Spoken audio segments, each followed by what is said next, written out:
Oke, Assalamualaikum warahmatullahi wabarakatuh. Dimanapun sahabat Indonesia berada, salam NKRI garis lucu.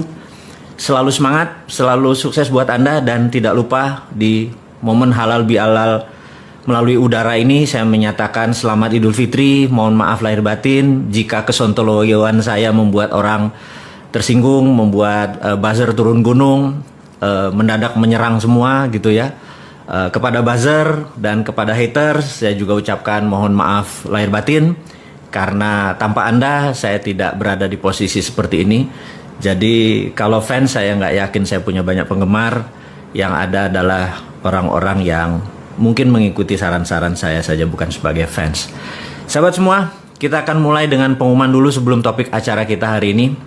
Topik acara hari ini adalah old system doesn't work, gitu ya. Kira-kira terjemahan bebasnya adalah sistem yang lama itu nggak pernah berjalan dengan baik. Jadi sebelumnya ada pengumuman dulu dari panitia, dari Business Hack, dari teman-teman yang mensupport saya selama ini. Sudah tahun keempat, luar biasa kalian semua. Dan saya juga mengucapkan kepada seluruh organisasi saya yang bermitra dengan saya, baik langsung dan tidak langsung, selamat Lebaran, mohon maaf lahir batin semuanya.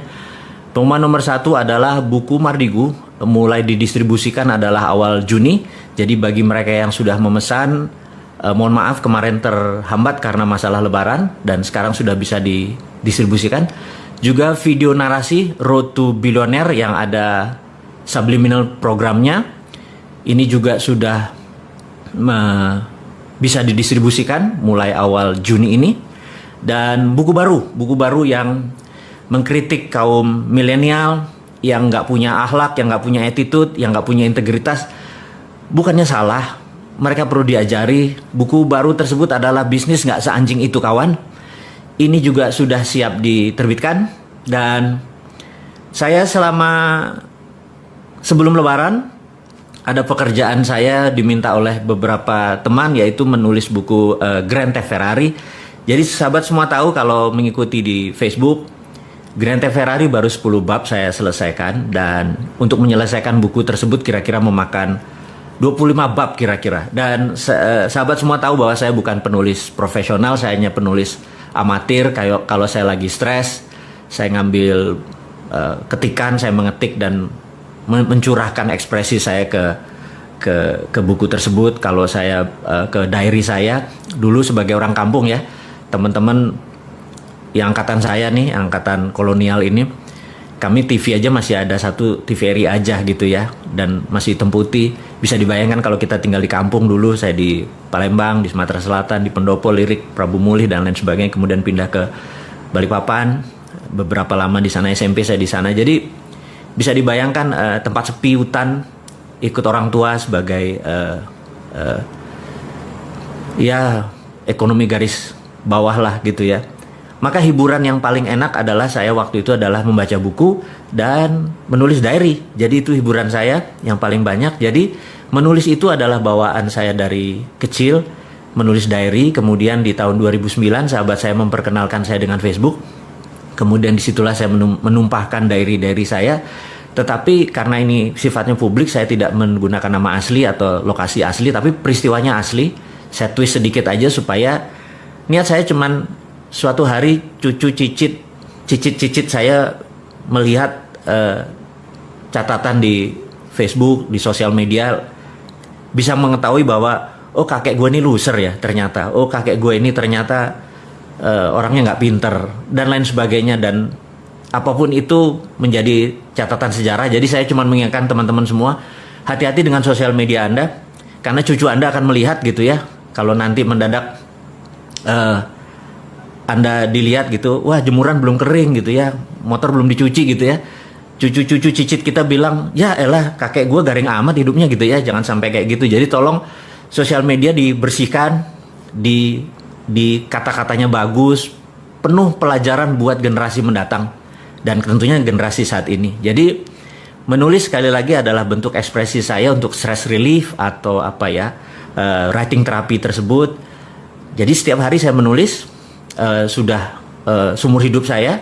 Dan ketika diminta untuk menulis Grand Theft Ferrari melanjutkan, itu sebenarnya setengah memorizing karena peristiwa itu 80% adalah asli, kemudian saya sadur, kita gunakan bahasa yang lebih populis, juga beberapa sahabat saya tidak mau namanya ditulis dengan asli atau kejadiannya asli, saya harus edit ulang gitu ya. Terus tapi orang-orangnya ada, sahabat saya semua ada, kisah nyata tersebut. Dan yang menarik adalah ketika kemarin saya dalam perjalanan menuju ada satu sahabat saya untuk makan siang. Saya lagi makan siang, dia mengingatkan, Mas, itu Grand Theft Ferrari kalau bisa punya 3 ending. Saya bilang 3 ending gimana gitu. 3 ending tuh karena saat ini di Netflix, di segala macam itu ending itu bisa diatur. Saya bilang diatur gimana? Jadi endingnya bisa pilih, ada versi A, versi B, versi C. Maksudnya gimana? Jadi versi A happy ending, versi B tragis gitu ya. Terus versi C misalnya bersambung gitu ya. Nah, saya pikir menarik juga kita bisa memilih endingnya sesuai dengan apa yang kita mau. Saya pikir ini genre baru gitu ya. Bagi saya jadi challenging gitu ya, menulis jadi challenging. Terus di tengah-tengah itu ada sahabat saya bilang, kenapa nggak buat film sekalian? Saya bilang, kenapa harus buat film? Kebetulan dia adalah produser dan sudah ada 18 film yang dia produser. Namanya L gitu ya, saya nggak sebut namanya. Gue biayain deh, saya bilang, ntar dulu. Ini genrenya Grand Theft Ferrari itu bukunya adalah romance, thrill, tegang dan romance gitu ya. Wah, nggak laku tuh katanya kalau model-model begitu, harus lucu. Jadi saya bilang, nah ini ada sahabat semua, ini kita belum masuk topik ya, kita cuman memberikan prolog awal bahwa Grand Theft Ferrari itu menjadi challenging buat saya. Untuk pertama kali dalam hidup saya menulis langsung 2, jadi 1 untuk buku Grand Theft Ferrari yang akan diterbitkan di dalam bentuk cetakan. Yang kedua, saya membuat langsung skrip filmnya, karena skrip film ini bentuknya dialog. Kalau kita menulis dengan novel itu peristiwanya harus kita rinci sehingga seorang bisa ngefeel gitu ya, rincikan momennya, situasinya, ketegangannya dan lain sebagainya. Tapi kalau membuat skrip film itu bukan sekedar menulis peristiwanya di mana, tapi juga kita membuat dialognya, karena banyak dialog. Jadi saya menulis langsung 2, jadi belum pernah dalam sejarah hidup saya menulis langsung 2, jadi dipakai 2 komputer. Yang satu saya menulis tentang Grand Theft Ferrari yang thrill, yang tegang dengan romance. Di sebelahnya adalah skrip film yang komedi romantik gitu. Jadi saya harus ketawa, saya harus lucu, saya harus romance. Di sini saya harus romance tapi tegang gitu ya. Jadi saya menjadi punya kayak orang split personality gitu. Tapi ini challenging. Teman-teman semua mudah-mudahan nanti bisa menikmati kita diskusi kita tentang Grand Theft Ferrari. Dan ini adalah the other side of seorang bosman gitu ya, seorang penulis, pembaca buku. Itu adalah cita-cita dari kecil saya, adalah ingin menjadi profesional penulis. Dan sampai saat ini saya nggak mengklaim diri saya sebagai profesional, masih penulis amatir. Karena bagi saya kalau penulis profesional itu mungkin udah buat laku bukunya udah ratusan ribu atau mungkin jutaan gitu ya.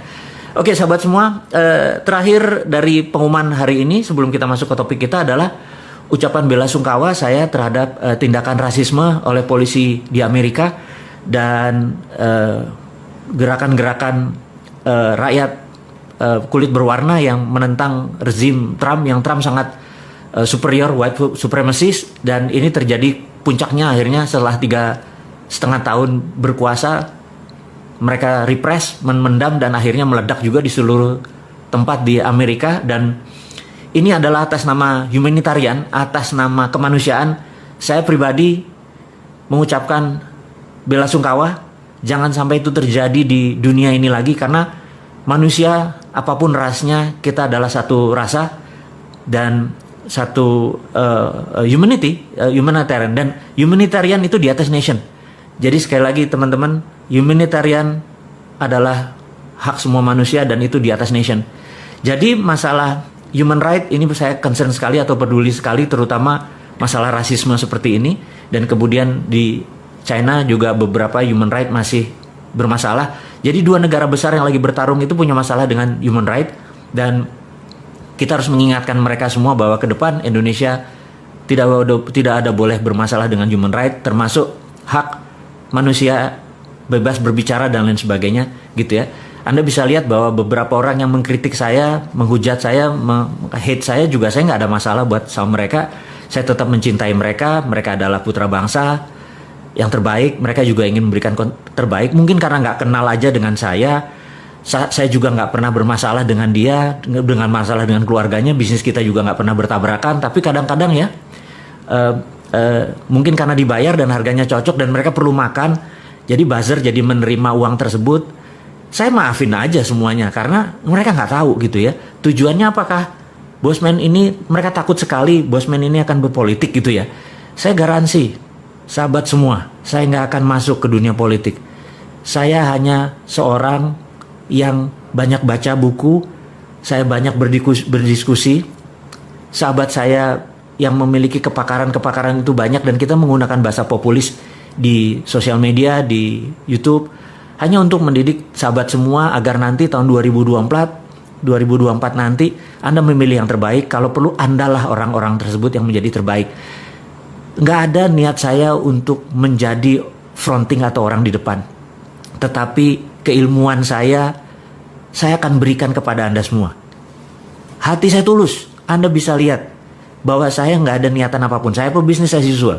Saya adalah orang yang orientasinya adalah make people happy. Cuman itu toh. Jadi kalau ada orang make me sad, jangan harap saya akan balas gitu ya. Jadi sahabat semua, saat ini memang banyak yang menyerang Bosman. Saya mengerti. Ada gerakan anti membangun kesadaran bernegara. Jadi saya dan beberapa dan sahabat semua yang mendengar, mengikuti, Anda adalah pahlawan membangun kesadaran berbangsa. Kita tahu 20 tahun terakhir kita lemah sekali berbangsa dan bernegara. Lemah, bukan salah. Tapi ke depan kita harus menjadi bangsa yang besar. Kita harus menjadi bangsa yang baru. Kita nggak boleh bergantung kepada bangsa lain selain bangsa kita sendiri. Jadi cintai bangsa kita sendiri. Walaupun dia membenci kita, menghujat kita, membuka aib kita. Dipaksa itu juga aibnya dibuka gitu ya. Dan suatu hari mereka akan mengerti. Jadi karena saya atau kalian tidak membalas, saya ucapkan terima kasih. Saya tahu ada gerakan yang anti kita ini menjadi sukses. Anti ya. Jadi banyak sekali orang saat ini ingin Indonesia tidak berdaulat. Sahabat semua, saya tahu mereka takut UNCLOS. Bayangin ya, waktu kita menyatakan bahwa nanti kita akan bayar asuransi atau bayar pajak atau apapun namanya kepada kapal-kapal niaga atau kapal perang yang melewati perairan internasional yang ada di tengah-tengah Indonesia, yang dulu dikatakan perairan internasional, padahal kalau pakai zona eksekutif ZEE, zona eksekutif, saya lupa lah gitulah, itu terlalu provokasi nanti saya. Lalu ada UNCLOS.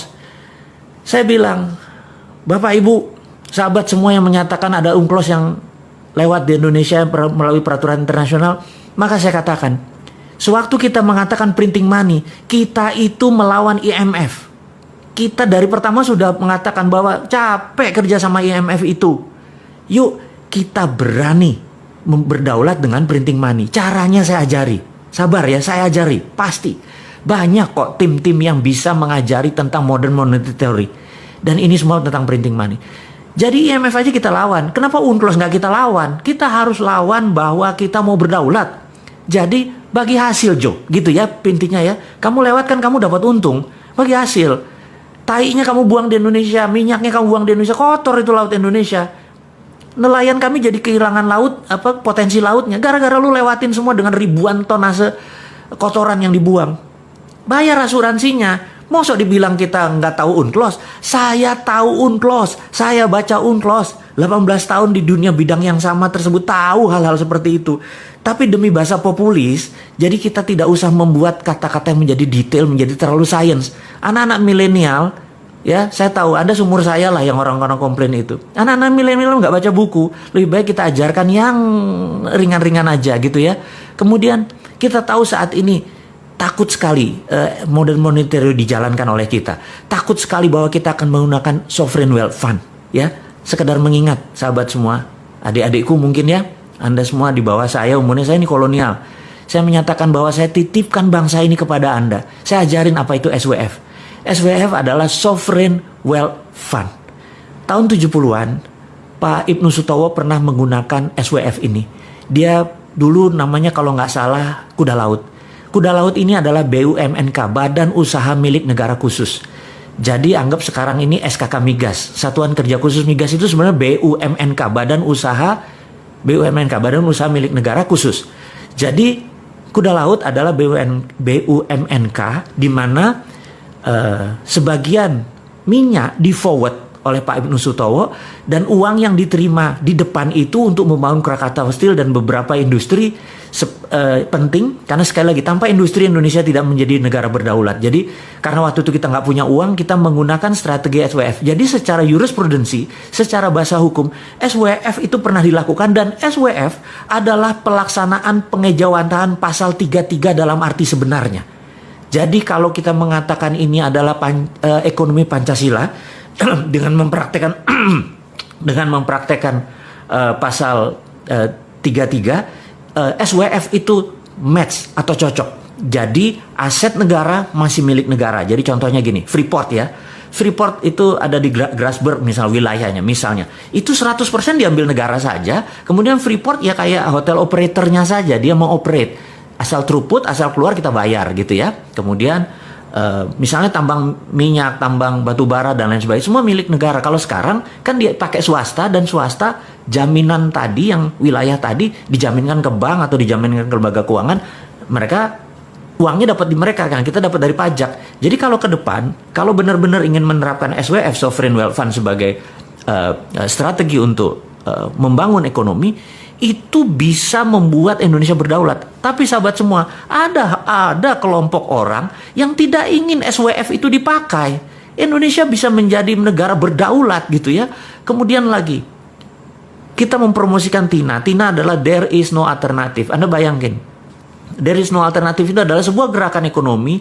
Pada saat kita lakukan, orang nggak punya alternatif lain kecuali melakukan itu. Contoh ya, kita tahu ada 5.600 triliun uang di bank saat ini. Jadi Anda yang taruh 1 miliar di bank, ada yang 1 triliun di bank, Anda dapat deposito bunganya misalnya 50 miliar setahun. 1 miliar itu uang 1 triliun tadi Anda dapat 50 miliar. Anda bayangin, kalau seandainya TINA diterapkan, there is no alternative, di mana bunga deposito adalah 0 gitu ya, apa yang terjadi? Anda yang biasanya punya 1 miliar setahun, 50 miliar setahun, karena uang Anda banyak sekali, saya nggak tahu dapatnya dari mana, mendadak Anda nggak dapat income. Apa yang Anda lakukan? There is no alternative. Nah, karena itu nggak ada alternatif lain, uang itu keluar. Setengahnya mungkin keluar, dan langsung menjadi sektor-sektor real. Langsung menjadi bantu UKM, bantu tanah, langsung dia berusaha, dan itu ekonomi muter dalam seketika. Jadi sahabat semua, itu adalah TINA.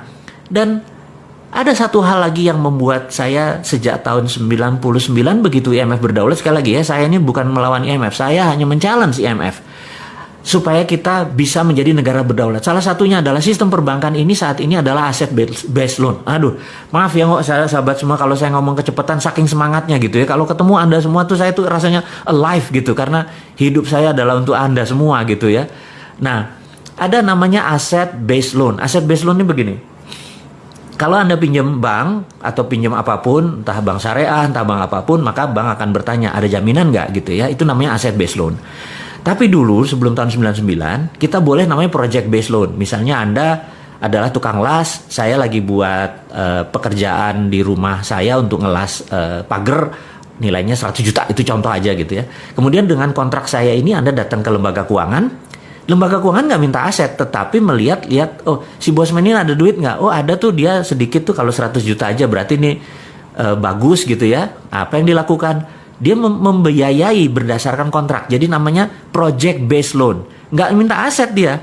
Nah saat ini kalau Anda punya 3 geprek, misalnya ayam geprek, Anda mau buat tabang keempat, sementara 3 lokasinya Anda tempatnya sewa, tempat keempat juga sewa. Aset Anda nggak ada. Tetapi kalau project based loan, revenue Anda, profit Anda itu bisa dibiayai. Nah, saya pengen perbankan itu mengubah lagi bahwa project based loan boleh gitu ya. Jangan sampai hanya aset based loan. Nah, Anda tahu bahwa kita membangun santara.co.id. Santara itu adalah kecil, tapi seberapa cepatnya kita membangun ekonomi Indonesia dengan Santara saja. Santara adalah project based, bukan loan, karena Santara tidak loan.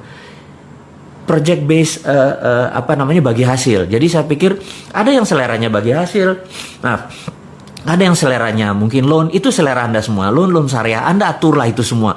Tetapi kalau bisa project based loan, ekonominya maju. Jadi sekali lagi, begitu TINA diterapkan, there is no alternatif, dan boleh project based loan, ekonomi Indonesia akan tumbuh dengan cepat.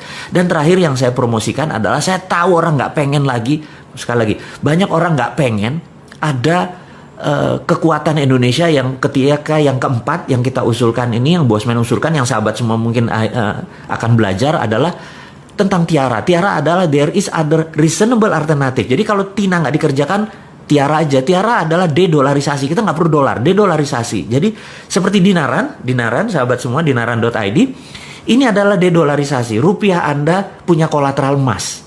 Dan di mana rupiah kolateral emas itu, Anda bisa menabung. Tapi Anda kalau mau transaksi, Anda tinggal pindahin, mau pindah ke Dana, mau pindah ke OVO, mau pindah ke rekening Anda di bank lain, tapi ada fee-nya tentunya, atau pindah ke Dinaran Card, ada debit card, itu pindah, Anda transaksikan karena debit card pakai GPN, Anda bisa transaksikan dimanapun di seluruh Indonesia.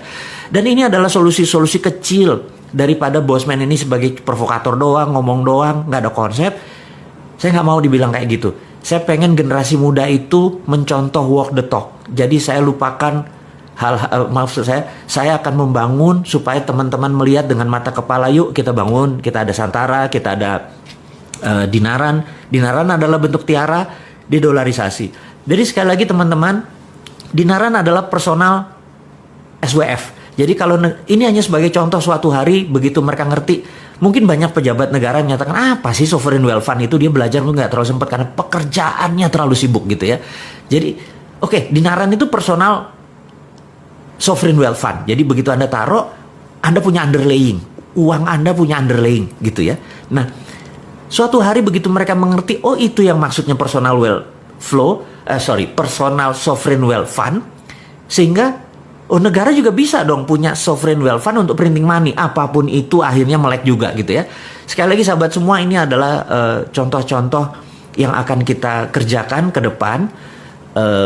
Kita tahu banyak yang nggak suka. Jadi orang yang menyerang kita ini, menyerang saya, menyerang Anda semua, itu kebanyakan mereka tidak ingin Indonesia berdaulat. Percayalah, behind cara mereka berpikir, mereka adalah putra bangsa yang nggak ngerti apa yang mereka kerjakan. Mereka mengkritik aja bisanya tanpa solusi. Jadi yang mereka takut kita melawan UNCLOS. Mereka takut kita menerapkan MMT. Mereka takut kita menjalankan TINA sehingga Indonesia menjadi berdaulat, sehingga Indonesia lebih besar dari Cina, Indonesia lebih besar dari Amerika. Mana mau? Di belakang mereka itu adalah provokator-provokator yang pro negara tadi, yang mereka sendiri tidak tahu menjadi pion-pion dari prinsip-prinsip bernegara asing tadi. Jadi ke depan apa yang dilakukan? Kita harus menyatakan bahwa kita harus punya sistem baru. Sistem baru. Kenapa? Karena old system doesn't work. Gitu ya. Ini yang harus diingatkan. Old system doesn't work. Nah, kita akan mulai dengan old system doesn't work. Suatu hari, ini dongeng ya, ngapunten ya, kita dongeng sedikit. Suatu hari tahun 2017 awal, saya bertemu sama sahabat saya. Beliau adalah salah satu One Team Press, Dewan Penasihat Presiden waktu itu.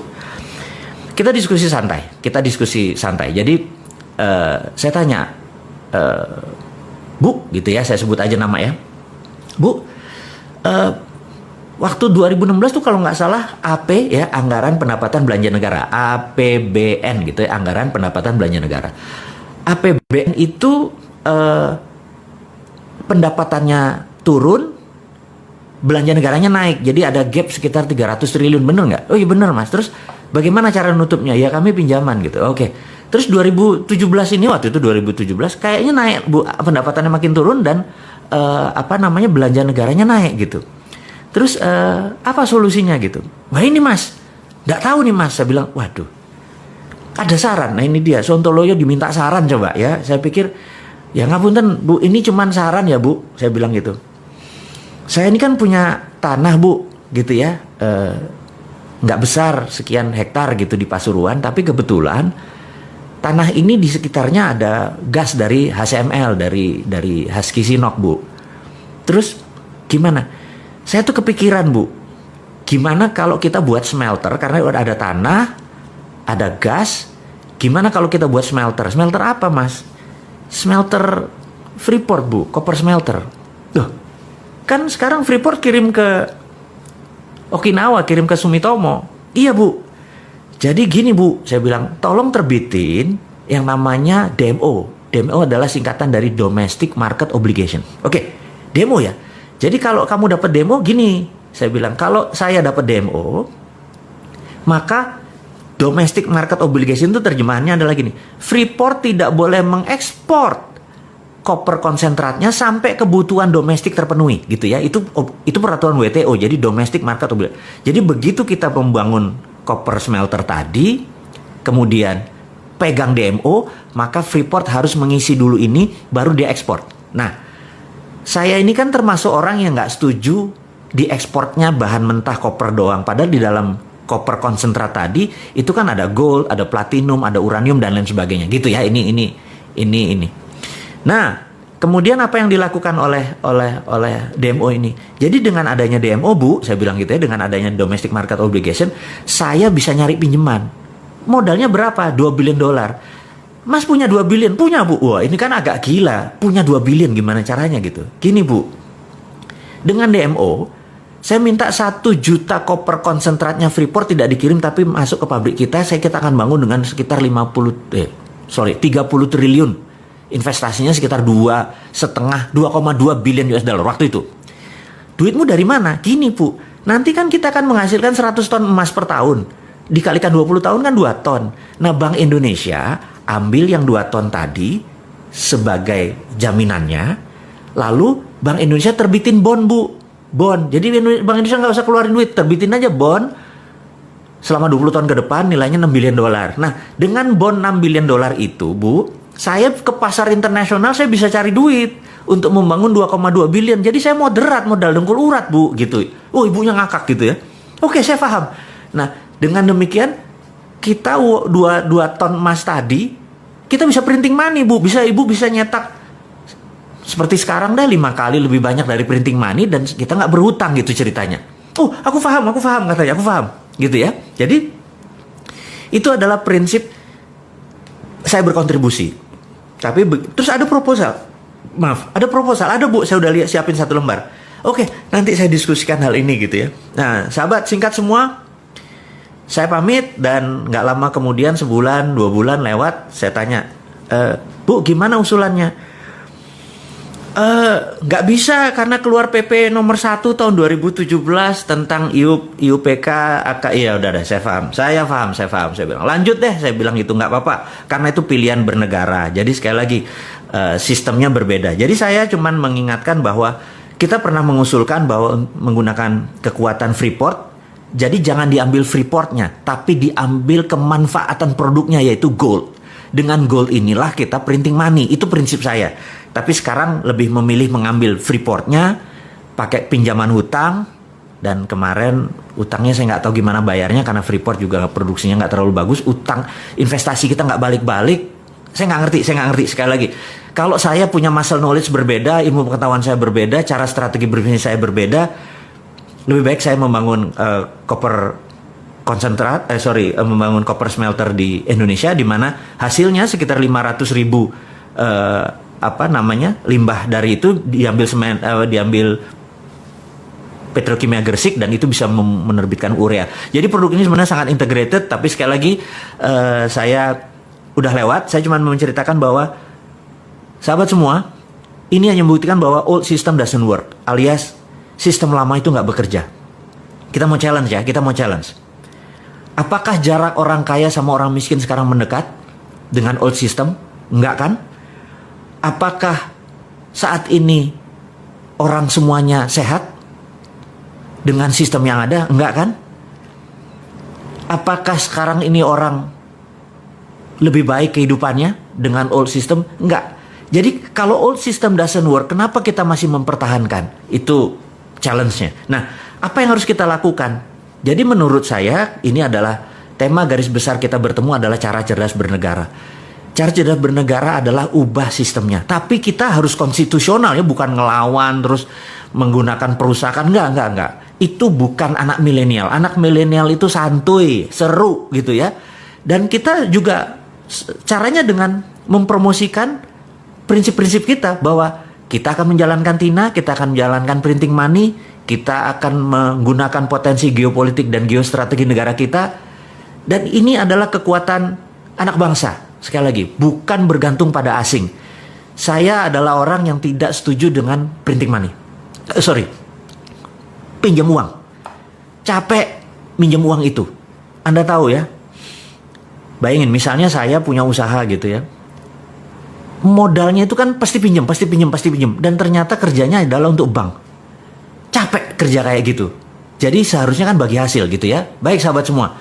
Jadi kita ke depan adalah mempromosikan aset based loan. Saya ini hari ini nggak fit banget ngomongnya salah semua. Kita akan mempromosikan project based loan, bukan aset based loan. Kita akan menjalankan Tiara, there is other reasonable alternative atau dedolarisasi. Kita nggak mau bergantung pada dolar. Salah satunya adalah tool yang kita bangun. Jadi sahabat semua, saya merasa pertemuan kita tidak usah panjang-panjang. Yang penting poinnya kita dapat. Jadi ke depan saya akan banyak mengajarkan tentang yang lebih detail lagi, cara cerdas bernegara. Hari ini kita hanya membicarakan karena santai, karena kita akan mulai bentar lagi PSBB akan dibuka. Saya pikir kita akan mulai business as usual. New normal Anda akan praktekkan dan Anda udah tahu itu apa new normal gitu ya. Kalau nggak tahu Anda lihat aja si Sunda Empire, itu udah dari dulu menceritakan tentang new normal gitu ya. Joke sedikit boleh di ujungnya, jangan serius-serius amat gitu ya. Jangan kayak para buzzer serius gitu yang ngeliatin Bosman mau jadi presiden gitu. Lupain, Bosman nggak mau jadi presiden. Tapi followernya Bosman atau orang yang mendengarkan Bosman pasti bisa jadi presiden gitu ya. Sahabat semua, saya ucapkan di akhir kata ini adalah mohon maaf lahir batin sekali lagi. Waktu kita hanya sebentar saja, 30 menitan cukup. Mudah-mudahan kita bisa mendapatkan saripati pelajaran hari ini, di mana hari ini saya ulangin lagi, kita harus berani melakukan regulasi baru tentang orang yang lewat selat dan perairan di Indonesia. Harus kita ambil pajak atau ambil asuransi. Kedua, kita akan menjalankan printing money dan lain sebagainya. Sahabat, saya nggak lama-lama, saya sekali lagi hanya akan fokus di pelajaran hari ini adalah old system doesn't work. Saya akan men-challenge Anda semua untuk sistem-sistem baru tersebut. Saya akan memberikan alamat email saya untuk Anda mengirimkan project-project Anda yang akan saya endorse, yang akan saya dalam tanda petik masuk ke dalamnya. Saya sangat minat membangun Anda semua, bisnis bersama Anda semua, dan usahakan bisnis itu mempunyai new model yang baru. Saya akan pasang alamat email saya di wall di IG. Akhirul kalam. Terima kasih buat Anda semua, sukses buat Anda semua, sehat buat Anda semua, semangat buat Anda semua, cintai NKRI ini, jangan pernah lelah mencintai negara kita ini, jangan pernah lelah dan jangan menuduh apapun kepada siapapun. Sukses buat Anda semua. Assalamualaikum warahmatullahi wabarakatuh.